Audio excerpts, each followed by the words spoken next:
Someone who finally slept through the night, she said, laughing softly. David walked over. Ready to see what you helped build? She nodded. Lead the way. They toured the space again, but this time it was alive. Kids tuning instruments, neighbors sipping coffee, a father helping his daughter with guitar chords in the corner. Then they stopped in front of the framed birth certificate. Emily stared at it, eyes misting. It still amazes me how one lost piece of paper brought us back together. David touched her shoulder gently.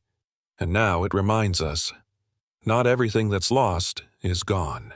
The boys joined them, standing side by side. I want to tell the school, Owen said, about everything, our story. Liam added, not for attention, just so other kids know families don't have to be perfect to be real. David looked at them with quiet pride. Tell it in your way, through music, through words, however it flows. Later, during the showcase, a girl stepped up to the mic. She looked nervous, holding a hand-drawn picture of her mom beside her. She whispered, My song is about her. She passed last year, but I think she's still listening.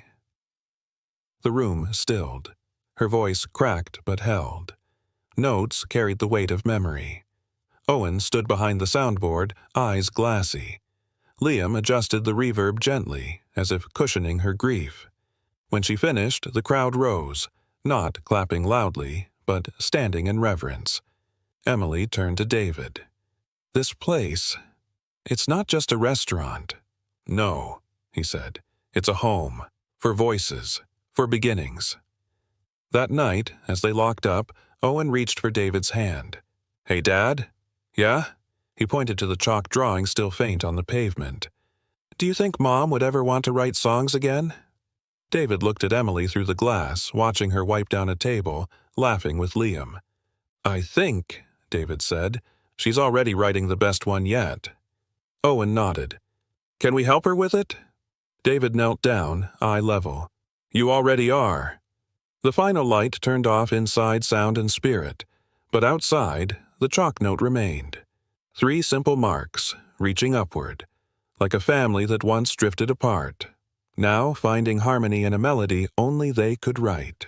In the rainy heart of Seattle, David Brooks, a 42-year-old digital music CEO, lives in silence atop a glass tower of success. But one night, everything changes. A delivery boy, barely 12, drops a soaked envelope, and inside, a birth certificate. David's name is listed as the father. 12 years ago, he left behind Emily, a fiery songwriter he met at a music festival. Now, her sons, Owen and Liam, work nights delivering food to help their sick mother survive. Haunted by choices and blinded by a gatekeeping assistant, David never saw Emily's emails or the truth. He finds her in a hospital bed, frail but familiar. Emily forgives, and David vows to protect their family. He builds a studio for the boys' musical talents. But trouble brews when a greedy cousin threatens custody. David fights back, with DNA proof, love, and a truth too powerful to ignore. As the courtroom echoes with revelation and regret, one thing becomes clear. This man isn't just a CEO, he's a father. At the grand opening of a music-themed cafe called Sound and Spirit, Owen's birth certificate hangs on the wall, a symbol of love found under the rain. Will this new family hold strong through the storm? Subscribe to see this heartfelt story unfold. Rain slicked the glass like a gray veil over Seattle's skyline. From the 38th floor of the Olympus Tower, David Brooks stood silently in his penthouse office, the city below blurred like an unfinished painting. The lights from Pike Place shimmered in the water pooling on the streets. In his hand, a whiskey glass remained untouched. Behind him, the large screen displayed real-time metrics, millions of streams, trending playlists, artists' ranks. But none of it moved him anymore. The numbers had long lost their meaning. Success was loud, but loneliness was quieter. It echoed in the empty spaces of his condo, in the silence that followed every late-night board call. He tapped a button. Jazz floated from the speakers, Miles Davis, soft and distant, like a memory he hadn't meant to summon. A knock at the door. David turned as his assistant, Claire, stepped in. "Your dinner's here," she said, glancing at the time. "Do you want me to bring it in?" "No, thanks," he replied, voice flat. "I'll get it." Moments later, David opened his door to find a drenched delivery boy, holding a plastic bag and shivering under his soaked hoodie. The boy looked no older than 12. He pushed wet hair from his forehead and smiled nervously. "Delivery for Mr. Brooks?" David nodded, taking the bag. "That's me." The boy fumbled with a phone to confirm delivery, hands trembling slightly. That's when a folded envelope fell from his pocket and landed near David's feet. "Hey! Wait, you dropped?" But the boy had already turned, running toward the elevator. David bent down, picked up the envelope. It was water-streaked, soft from the rain. His name was printed neatly on the outside in a child's handwriting. He opened it. Inside was a birth certificate. His name, David Thomas Brooks, was listed as father. Child, Owen Daniel Reed. Mother, Emily Reed. His breath caught. The room spun for a moment. Emily. The name rang in his mind like an old chord. Portland, the music festival. The girl with the sunflower guitar strap and wild ocean eyes. They'd spent 3 perfect weeks together, writing songs, laughing until dawn, pretending time didn't exist. But he left. His startup had just landed Series A. She hadn't wanted him to go. He told her he'd come back. He never did. David stared at the paper again. "Owen Daniel?" A knock jolted him. Claire poked her head back in. "Everything okay?" David slipped the envelope under the takeout bag. "Yeah. Just forgot something." Later that night, he sat at his desk with the certificate in hand, the rain drumming steady against the windows. He pulled out his phone, hesitated, then opened his email archive. He typed Emily Reed into the search bar. Nothing. No messages, no history. As if she'd never existed. He frowned. She must have tried, hadn't she? The next morning, David called the delivery company. "I need to speak to whoever delivered my food last night. Young kid, about 12. Silence.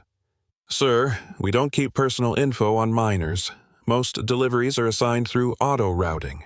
Did he come from a specific branch?" "Looks like it came from our Capitol Hill affiliate." David hung up, already grabbing his keys.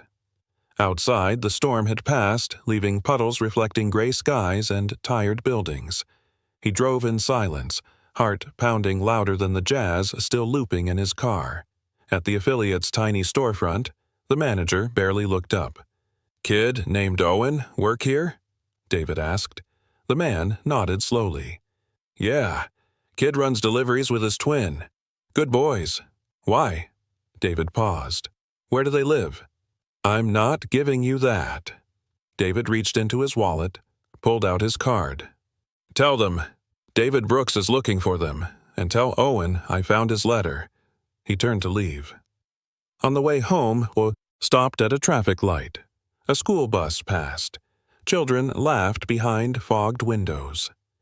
David reached into his coat pocket, pulled out the certificate again. His name.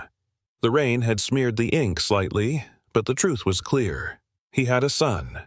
No, 2. And somewhere they were delivering food in the cold under gray Seattle skies. David tightened his grip on the wheel. The jazz stopped playing. This wasn't over. Not this time. The rain returned by evening, softer now, tapping like fingers against the windshield of David's black SUV. He parked across from a weathered 4-story walk-up in South Seattle, its bricks stained from years of damp winters, the stairs cracked, the light above the entrance flickering like a tired heartbeat. David sat for a moment, gripping the steering wheel. In his jacket pocket, the birth certificate rested like a weight. He'd tracked the delivery route through the Capitol Hill affiliate and found the address on a crumpled clipboard at the desk. No last name, just Owen. Apt 3B, ring twice. David climbed the stairs, heart pounding, stopping outside the green door of 3B. A child's hand-drawn sign hung beside the buzzer. "Please knock loud. Doorbell broken." He knocked twice. After a pause, footsteps shuffled inside. The door creaked open. A boy, same damp hoodie, now slightly too short at the sleeves, stood blinking up at him. Behind him, another face peeked around the doorframe. Identical. His twin. Dark hair, wide hazel eyes, cautious but curious. "Hi," David said, voice steady. "I'm David Brooks. I think you dropped this last night." He held up the envelope. The boy, Owen, froze. "That's not," he started, but the paper was already recognized. Liam stepped forward. "That's Mom's." David nodded. "Is she here?" Owen hesitated. "She's sick, sleeping. We try not to wake her." David crouched a little. "You delivered to me last night. Owen, right? I didn't know about any of this." Owen looked down. "She told us not to say anything. Just do the job and come home." Liam added, "We only work nights when she can't breathe." David's breath caught. "Can I come in?" The twins exchanged glances. Owen finally opened the door wider. Inside was dim and sparse.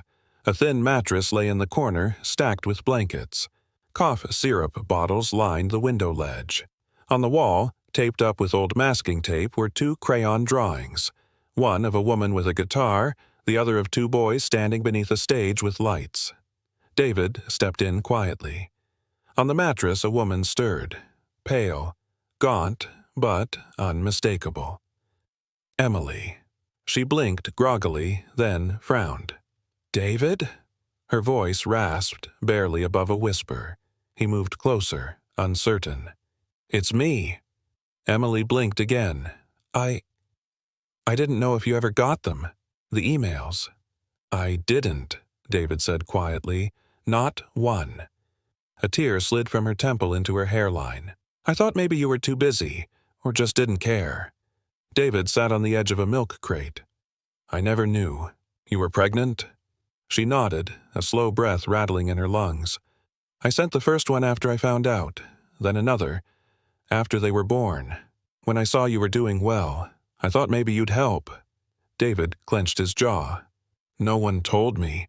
My assistant must have blocked them, thought you were just another fan. I'm so sorry, Emily." She reached for the edge of the blanket, her fingers trembling. "They're good boys, smart, kind. They help me when I can't walk." David turned to Owen and Liam. "They shouldn't have to," he said softly. The twins stood silently near the door, their expressions unreadable. Emily tried to sit up but winced. David stood. "You need help. A real hospital." "I can't afford it," she whispered. "You don't have to," David replied, pulling out his phone. "We're done doing this alone." On the bedside table, a cracked frame held a photo of Emily at the Portland Festival, sun in her hair, guitar in hand. Beneath it, David noticed a familiar object, a wooden pick, carved with the initials DB. He picked it up, rubbing the edge with his thumb. "You kept this?" Emily smiled faintly. "It was the only part of you they had." Owen's voice cut in. "He said he'd come back. You never did." David met his eyes. "You're right. I didn't. But I'm here now, and I'm not leaving." Outside, the rain picked up again. Inside, something long frozen began to thaw. The next morning, David stood by his kitchen window, staring out at the gray stretch of Elliott Bay. His espresso sat untouched on the counter. In his palm, the wooden pick from Emily's bedside pressed against his skin, a memory made solid. 12 years ago. He could still see her under the stage lights at that Portland Music Festival. Emily had worn a white sundress and a red Converse, hair wild in the summer wind. She played with fire, passion dripping from every chord. Her voice wasn't polished, but it was honest, raw. She didn't sing to impress. She sang to survive. David had been just another ambitious tech guy in a button-down shirt, visiting the festival between investor pitches. He hadn't planned to stop and listen. But she stopped him. She'd finished her set and caught him watching. Later, over tacos from a food truck, they talked for hours. About music, dreams, what made people run. He told her he built music platforms. She teased him for making machines to sell songs while she wrote them on napkins. Those 3 weeks were the most grounded he'd felt. They'd made music together, laughed on sidewalks, shared cheap wine on a borrowed guitar. And then, one night, an offer came. A deal that would change his company's future. He had to fly back. "I'll be gone 3 days," he'd told her. She didn't say much, just pressed his wooden pick into his hand and said, "So you remember where the real music started." He never returned. Not to her, not to that feeling, and now she was here, sick, still strong, raising his sons alone. David set the pick down and grabbed his phone. He called Claire. "Get me everything we've archived from my inbox. Any flagged messages from 12 years ago, especially with the name Emily Reed." Claire sounded confused. "That far back? The servers may have—" "Find them," David said. "And tell Jason I'm off meetings today." He hung up and turned back to the window. A knock came. It was Owen, soaked again, holding a plastic bag with a single sandwich and 2 apples. "We didn't know if you had food," Owen said, eyes flicking to the condo's sleek kitchen. "Liam said maybe rich people don't keep snacks." David blinked, then laughed softly. "You brought me lunch?" Owen shrugged. "Mom's resting. We're okay." David waved him in. "Come in, both of you." Liam peeked from the hallway, then stepped inside. The boys looked around like they'd walked into a museum. Owen went straight to the grand piano near the corner window, running his fingers across the keys without pressing them. "You play?" David asked. Owen nodded. "Only a little. Mom taught us chords on a plastic keyboard. She used to be really good, before she got sick." Liam added, "I like sounds, not music.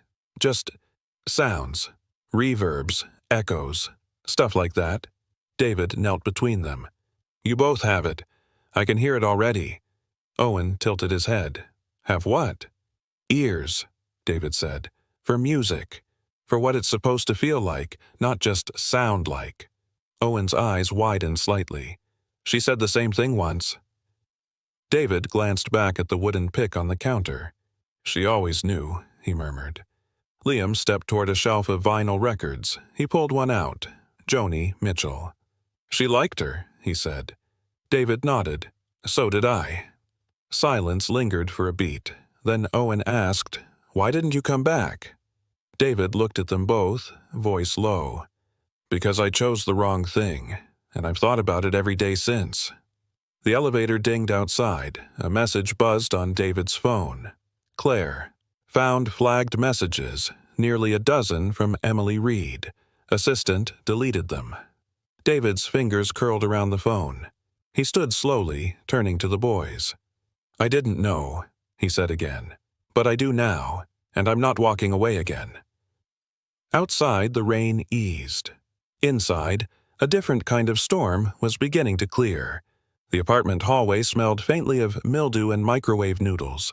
David stepped over a crack in the floor as Owen unlocked the door to 3B.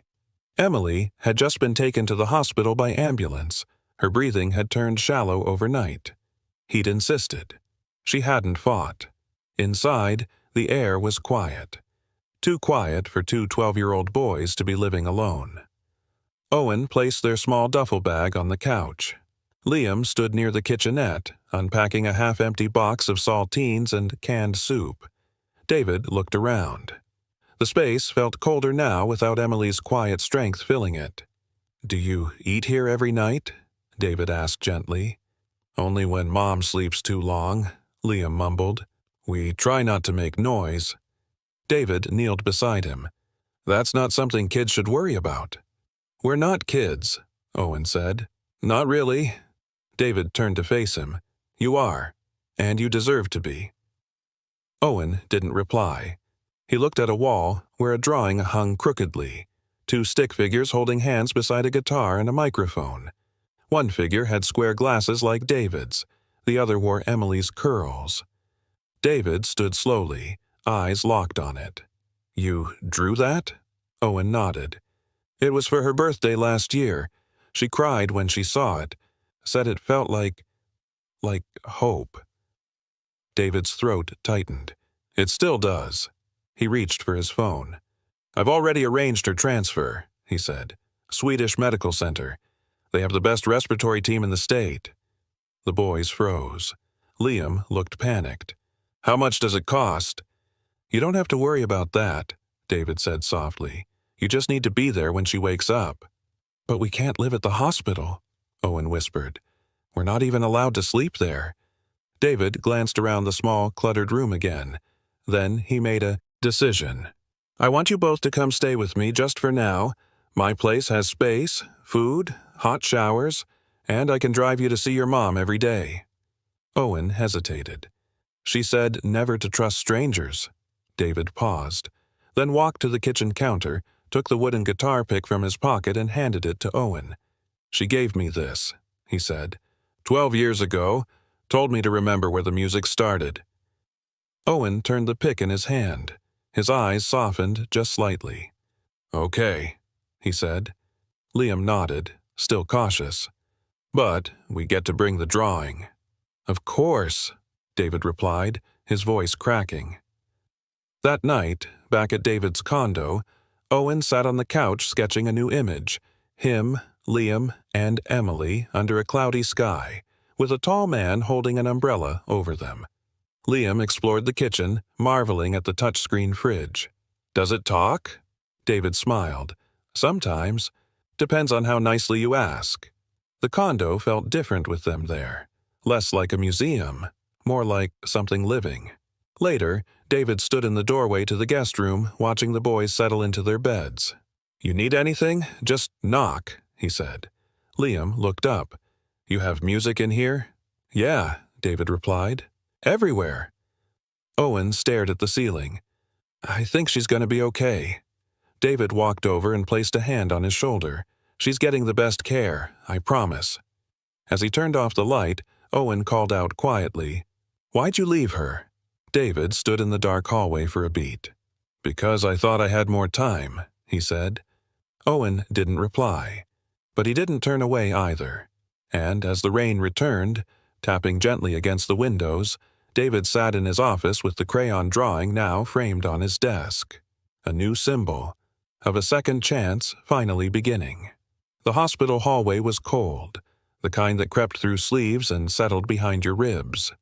David sat alone in the waiting room at Swedish Medical Center, elbows on his knees, eyes locked on the silver door marked ICU.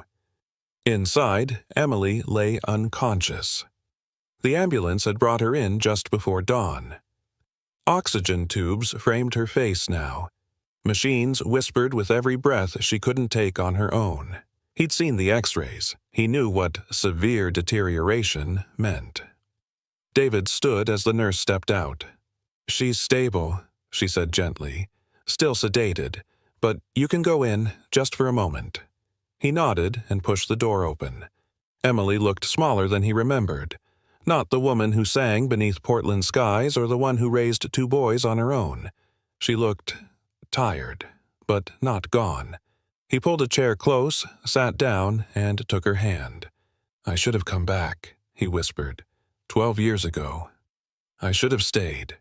The heart monitor beeped steadily. They're here, Emily. The boys. They're safe. At my place. You did everything right. He paused, reaching into his coat pocket. Carefully, he unfolded the crayon drawing Owen had taped to the apartment wall. I framed this, he said, voice breaking. It's on my desk now. They said it was for your birthday. Emily didn't move, but her hand twitched slightly in his. He looked at her face. You sent me emails. I never saw them. Claire found out my old assistant deleted them. Thought you were after something, but you weren't. You just wanted help. He took a breath, eyes damp. You don't have to do this alone anymore. Just then, a soft knock sounded. Owen peeked in. Can I come? David turned. Of course. Owen entered slowly, Liam behind him, gripping the doorframe like he wasn't sure he belonged. The boys stood beside the bed. She looks really tired, Liam said. She is, David replied, but the doctors are doing everything they can. Owen reached into his hoodie pocket and pulled out a folded piece of lined paper. I wrote her a song, he said, but I don't know the chords yet. David took the note gently, scanning the lyrics. Simple, honest, full of love. She'll hear it, he said. You'll play it for her soon. Liam looked down at the floor. Does this mean we're not going back? David crouched beside him. You don't have to. My home is yours, as long as you want it. Owen frowned. What if she doesn't get better?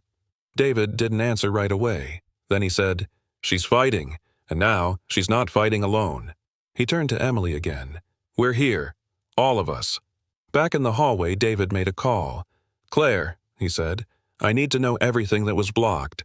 Every message, every detail. She paused. David. I found 10 emails, all from different addresses. They were flagged and redirected by Julian. Julian, David said slowly. My old assistant? Yes, Claire replied. He filtered anything that looked personal after your IPO. He made a lot of judgment calls. David closed his eyes. Save everything. I'll need it soon. He hung up and looked back through the window. The twins were still inside, holding their mother's hand. Owen had placed his song on her chest like a gift. David leaned against the wall. He had the truth now, and a fire building in his chest. It wasn't just about making things right. It was about fighting for the family he never knew he had, and he wouldn't fail them again. Rain trailed down the windows of David's condo like fingers tracing the past. He stood by the glass, hands buried in his pockets, the city glowing in muted gold beneath the clouds. Behind him, Owen sat cross-legged on the floor, headphones on, laptop open. The melody he'd been composing hummed through the speakers, raw, haunting, and full of longing. Liam knelt nearby, recording kitchen sounds on his tablet. The click of the stove, the hum of the fridge, the metallic clink of silverware. His eyes lit up with every strange echo. David turned. What are you building, Liam? A reverb bank, Liam replied without looking up. Mom's cough made this weird rhythm last night. I wanted to capture it. David's chest tightened. You hear music in that? Liam nodded. I hear music in everything. Just then, Claire buzzed from downstairs.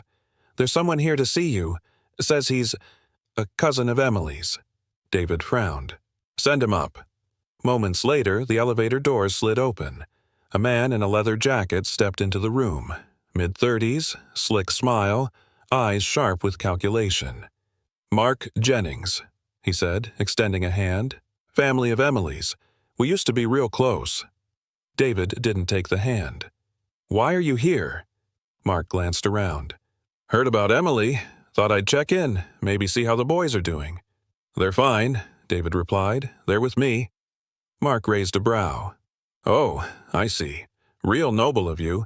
Just discovered you've got kids and already playing daddy in a penthouse. Liam flinched. Owen pulled off his headphones. David stepped between them. If you've got something to say it. Mark shrugged. Emily's not married. You've never paid a dime of support. I'm next of kin. If she goes, the boys come with me. David stared at him. You haven't seen her in years. I'm still family, Mark said. And trust me, I've got the papers to prove it. He turned to leave, smirking. We'll talk again. Probably in court. The door clicked shut behind him. Owen looked up, voice tight. Is he serious? David sat down beside him. He won't win. But I'm going to need your help. Both of you. Liam glanced nervously toward the door. He's loud. Like the people who used to bang on our old door at night. David looked at them, his voice steady. I'm not letting anyone take you. Not now. Not ever. That night, David dug through his archived files, pulling every deleted message Claire had restored. 12 emails from Emily, all left unread, each one more desperate than the last. David, I don't want money. I want you to know your sons. I named one of them Owen because it means young warrior. He's just like you. Liam hears music and things I can't even explain. He makes me believe in magic again. I'm sick, David. Please come back. David read each word slowly, as if holding them would somehow take back the lost time. His jaw clenched as he clicked open the final message. If you ever see this, just know I tried. For them. He closed his laptop, heart pounding. The next morning, David called Claire.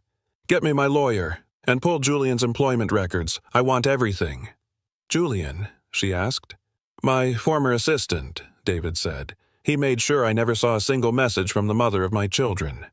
Claire exhaled. Got it. David hung up and walked back into the living room. Owen was holding up a sketch, 3 figures again, but this time the tallest had a beard and glasses. Look what I made, he said. David took the drawing and stared at it. Owen, Liam, and him, standing under a sky where the rain had stopped. Just light now, and space to breathe. The next morning brought sunlight. Thin, uncertain, but there. David stood at the stove in a gray t-shirt, flipping pancakes as steam curled from the coffee pot. It had been years since he'd made breakfast for anyone but himself. Behind him, Owen sat at the kitchen island, sketching notes for a new track. Liam tapped a spoon against a glass, recording the rhythm with a small mic clipped to his hoodie. You know, David said, sliding a plate to them, when I was your age, I thought the coolest thing in the world was being invisible, just to watch people without them seeing me. Owen glanced up. Why? David paused. Because I was afraid of being seen. Really seen. Liam looked at him, thoughtful. Are you still? David met his eyes. Not anymore. His phone buzzed on the counter. Claire. Emily stable, alert, asking for the boys. He turned to them. She's awake. Owen dropped his pencil. Can we go? She's waiting, David said. Let's bring her something. He reached into the drawer and pulled out the framed drawing, the one from their old apartment. The paper was wrinkled at the corners but still bright with color. This, David said, holding it carefully. She should see this. At the hospital, Emily sat propped up in bed, pale but smiling as they entered. Owen. Liam, she breathed. My boys. They rushed to her, one on each side. She pulled them in as best she could. David stayed at the foot of the bed, the drawing in hand. I kept it, he said. It hangs in my office now. Emily looked at it and smiled, tears rising. You always did love things that spoke without sound. The boys pulled out their phones and headphones. We made something, Owen said. Together. Liam handed her a pair of earbuds. It's just a draft. David watched her eyes close as the music played. Layers of digital chords and ambient street sounds wove around a soft piano keys. Unfinished, but alive. Real. When the track ended, she opened her eyes again. I hear both of you in it, she whispered. They're gifted, David said, and I want to help them become everything they can. Emily nodded, reaching for David's hand. I want that too. I want them safe, loved, with you. He squeezed her hand. I'm here now. I won't leave again. She looked over at the window. There's a notebook in my bag. Back pocket. Get it. David grabbed her worn canvas bag, unzipped the back. Inside was a small leather notebook. He flipped it open. Inside were letters, dozens of them, dated from 12 years ago to last week.